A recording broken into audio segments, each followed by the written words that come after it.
Assalamualaikum warahmatullahi wabarakatuh. Saya Ismi Anissa Sofianti dengan NIM 3411711123. Di sini saya akan menjelaskan tentang tools yang akan digunakan di sebuah proyek, yaitu salah satunya Trello. Trello ini digunakan di tim Scrum. Nah, langsung saja. Sebelum ada Trello itu ada manajemen task.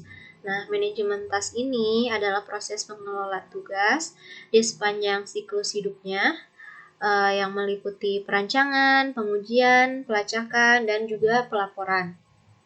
Nah, manajemen tugas dapat membantu individu mencapai sasaran maupun sekelompok individu yang berkolaborasi dan berbagi pengetahuan untuk mencapai tujuan bersama.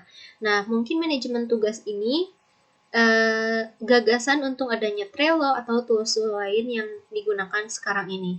Manajemen tugas ini guna mengelola tugas dengan sebaik-baik mungkin untuk adanya perencanaan apa yang harus dikerjakan, apa yang belum selesai, dan harus kapan diselesaikannya. Di sini digunakan manajemen yang dan diatur dengan sebaik mungkin.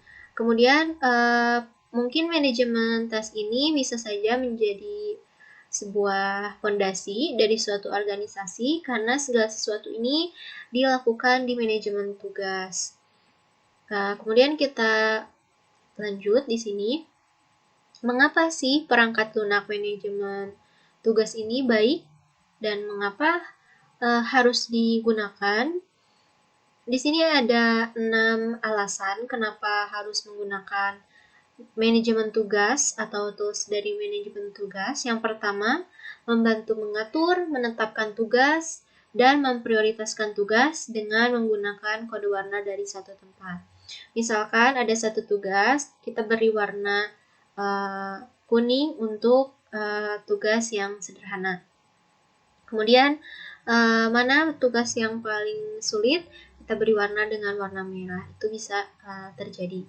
Kemudian yang kedua, mengapa harus menggunakan tools manajemen tugas? Di sini juga disinggung pencapaian adalah cara yang hebat untuk memantau kemajuan dan membantu ketepatan jadwal proyek. Jadi manajemen tugas ini bisa dilakukan untuk mencapai tujuan dengan memantau dari jadwal proyek yang direncanakan. Kemudian di sini ada yang ketiga. Ketiga ini memungkinkan mengatur tujuan dan pencapaian serta melacak dan mengelola tenggat waktu pelaksanaan. Di sini bisa ditentukan bahwa kalau misalkan tugas ini harus selesai di dalam 24 jam atau di dalam sebuah tanggal, misalkan tanggal 28 Maret yang dimulainya dari tanggal 26 Maret. Nah, kemudian yang keempat, alur kerja yang terjadwal dengan baik dan berkelanjutan tanpa gangguan dan penundaan dan selesai tepat waktu. Memang alur kerjanya sangat konsisten sesuai dengan perencanaan yang awal. Misalnya di rencana itu kita selesai pada bulan apa. Nah, itu akan tepat waktu bila ada manajemen tugas karena sudah terincikan dan sudah terjadwalkan apa yang harus dilakukan sebelum tujuan itu kita capai. Nah, yang kelima, meniadakan kebutuhan untuk mengingat semua tugas dan membuat Anda lebih produktif dengan mengirim pengingat yang tepat waktu. Nah, di sini juga tools dari manajemen tugas ini bisa memberikan pengingat bahwa misalkan hari ini harus menyelesaikan tugas ini. Kemudian tugas itu harus diselesaikan kapan, itu bisa menjadi pengingat dalam menyelesaikan tugas dengan tepat waktu. Kemudian di sini juga dirancang untuk kesederhanaan, tidak ada opsi rumit, karena di sini itu manajemen tugas hanya merancang dan melis apa yang harus digunakannya. Nah, manajemen tugas, toolsnya biasanya digunakan sama siapa sih? Nah, di sini contohnya ada tim dari Scrum Team. Tim dari Scrum Team ini mencangkup Scrum Master, ada development team juga, misalkan ada 7 development team dan 1 Scrum Master bisa terjadi. Kemudian kenapa mereka menggunakan si tools ini? Karena mereka berkolaborasi untuk menyelesaikan suatu tujuan dengan sebelum mencapai tujuan itu ada tugas-tugas terlebih dahulu untuk diselesaikan. Nah, seorang Scrum Master, development team, saling berkomunikasi, berkolaborasi di dalam suatu tools dalam manajemen tasknya. Di situ bisa mencangkup bahwa misalkan si Scrum Master memberikan list tugas, dan si development team melakukan tugasnya sesuai dengan arahan yang telah dicatat oleh Scrum Master di dalam manajemen tugas.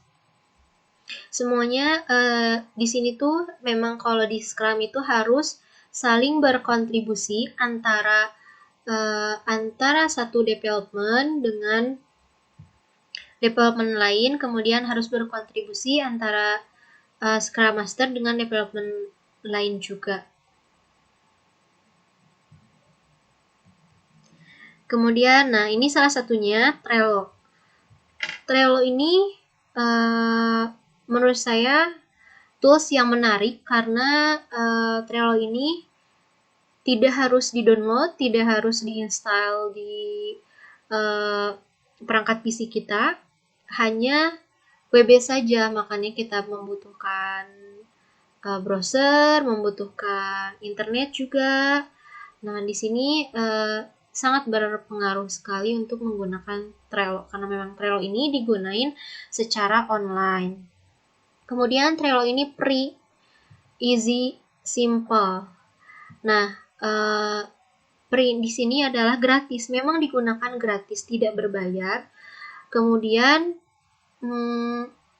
easy, memang mudah karena Trello ini sederhana sekali. Nah, mencangkup simple tersebut memang easy, simple.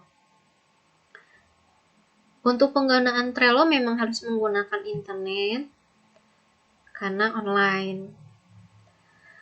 Nah, bagaimana sih cara menggunakan Trello?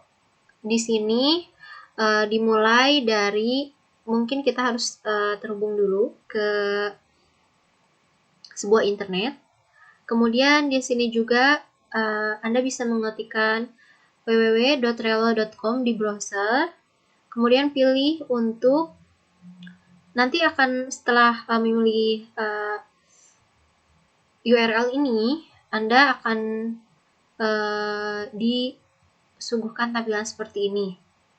Nah, kita bisa memilih sync up, it's free. Kemudian nanti kelanjutannya kita harus membuat akun dulu. Kalau misalkan belum, nah nanti kalau misalkan ini kan belum, kita tekan tombol ini, kemudian jika sudah ya kita tinggal login saja dan kita tinggal menggunakannya langsung. Nah, kalau misalkan belum, kita masuk dulu ke create Trello account. Di sini kita dimintai nama, email, juga password untuk membuat sebuah account dari Trello. Nah, di Trello ini jika kita sudah masuk ke bagian dalamnya, sudah melakukan login, ada list yang harus kita buat. Misalkan di sini ada create board, create team, terus ada create business team. Nah, create board sendiri adalah board di dalam Trello bisa diasumsikan sebagai papan tulis yang besar, yang di dalamnya itu ada to-do list, note-nya, misalkan hari ini harus mengerjakan apa, dengan batas waktu apa, segimana. Nah, di situ di-list semuanya bahwa di board ini semuanya dilakukan.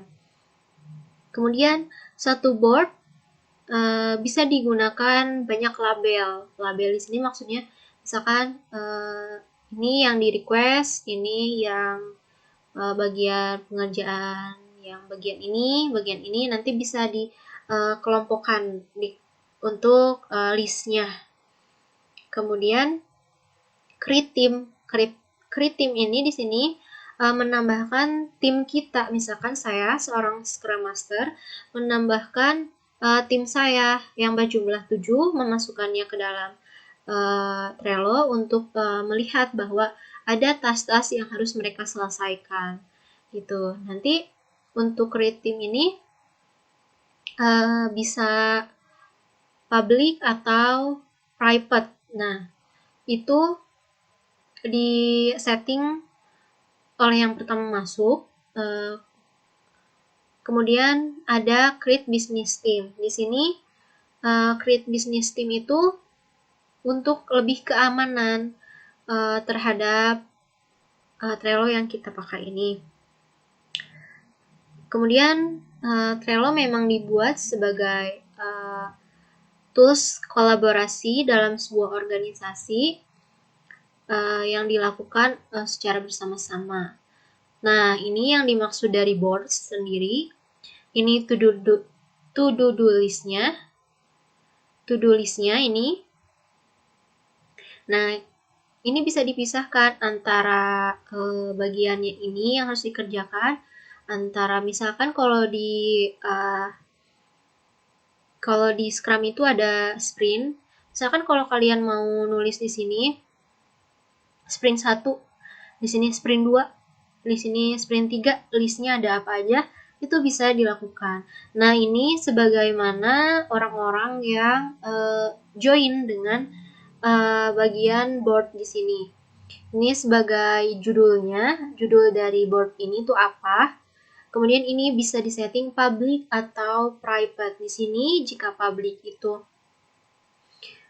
tim kita dapat menggunakan Trello-nya, bisa merubah, bisa memindahkan suatu tas ke tas lain, misalkan.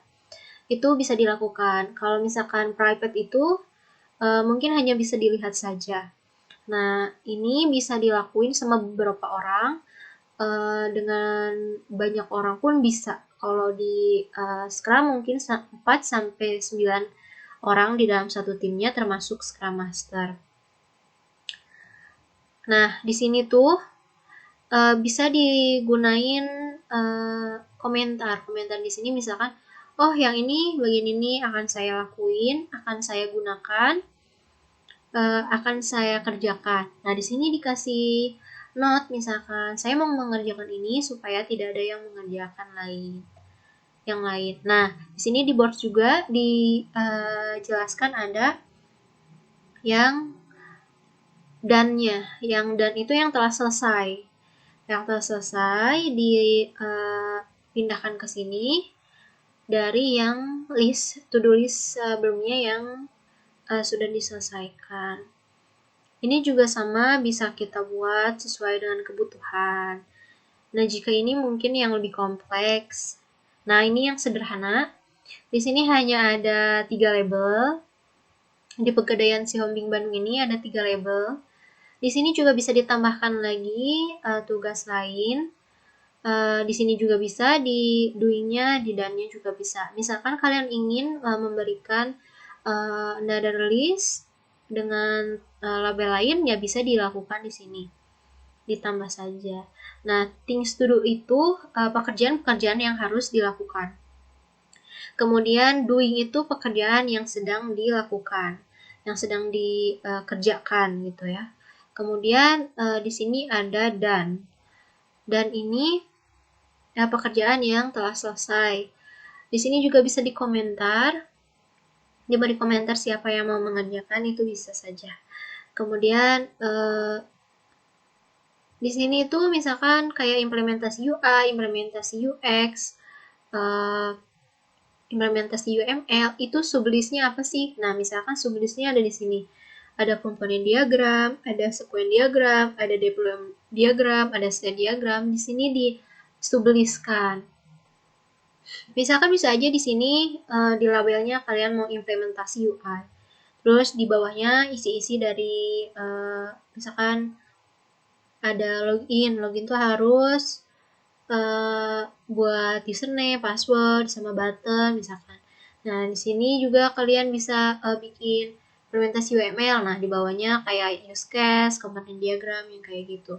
Kalau misalkan udah selesai, nanti masuk ke yang done. Nah, ini kalian juga bisa invite timnya lewat sini dengan menggunakan email.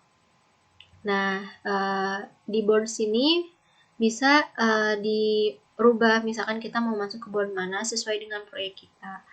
Jadi, manajemen tugas ini memang baik sekali digunakan untuk sebuah proyek, karena di sini dimanajemenkan, di-list dengan sedetail mungkin apa yang harus dilakukan.